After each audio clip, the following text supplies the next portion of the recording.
Thanks to Deputy O'Callaghan and the Social Democrats for bringing forward this important motion, and we're happy to support the idea of a punitive vacant homes tax to deal with what is the utter scandal of tens of thousands, an estimated 166,000 according to the CSO, but most certainly tens of thousands of vacant properties that could be used to address the utter scandal of the housing crisis.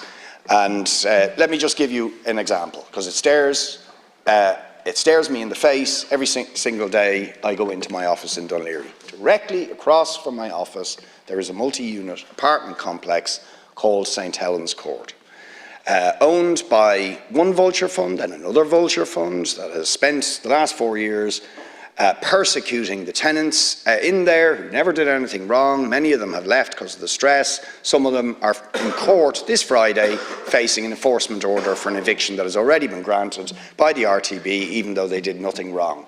In that block there are now 16 fully refurbished apartments that have been fully refurbished for at least 2 years.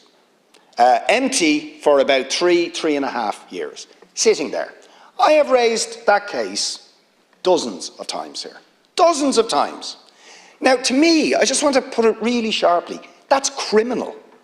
It's criminal, right? And the people who are willfully sitting on that property, an asset management company based very oddly in three townlands in Donegal, right?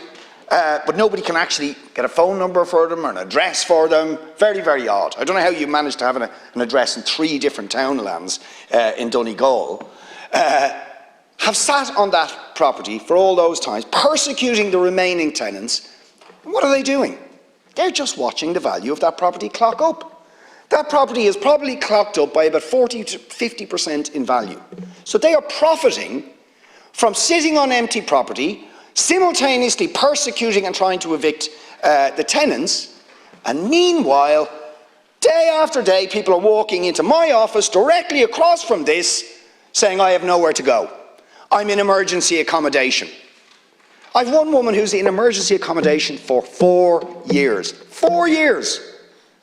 Desperate. Her child, living with her child in 1 bedroom. She herself, as a job, looks after vulnerable children, would you believe, for Tusla. But she's over the threshold, she's not entitled to social housing. And across the road there's empty properties. It's disgusting. And you do nothing about it.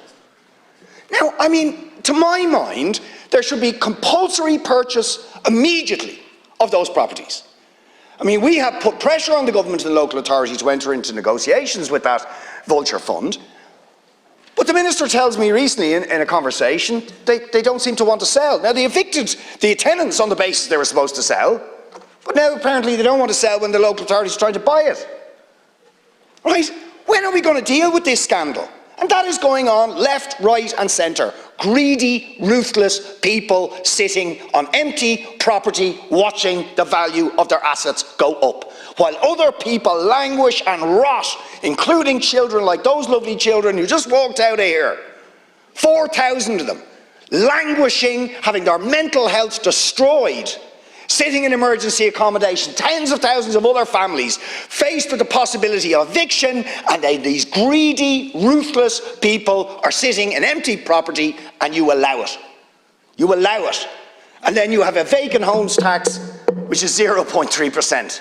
A joke. A joke. Those apartments are gathering more value in a week than that tax. But you just allow it. Why do you allow it?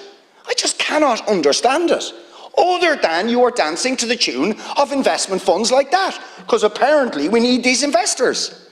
They're somehow helping us, according to yourselves, with housing. They're not.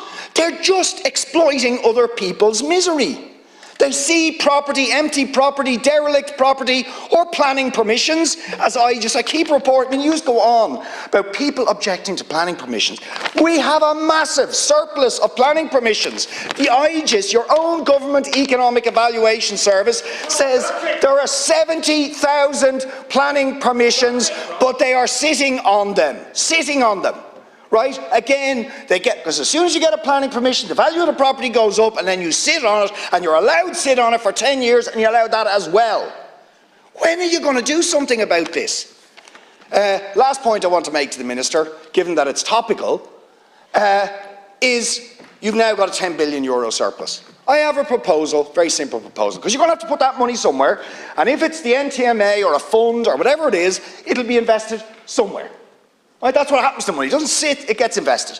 I propose you buy all the newly completed developments.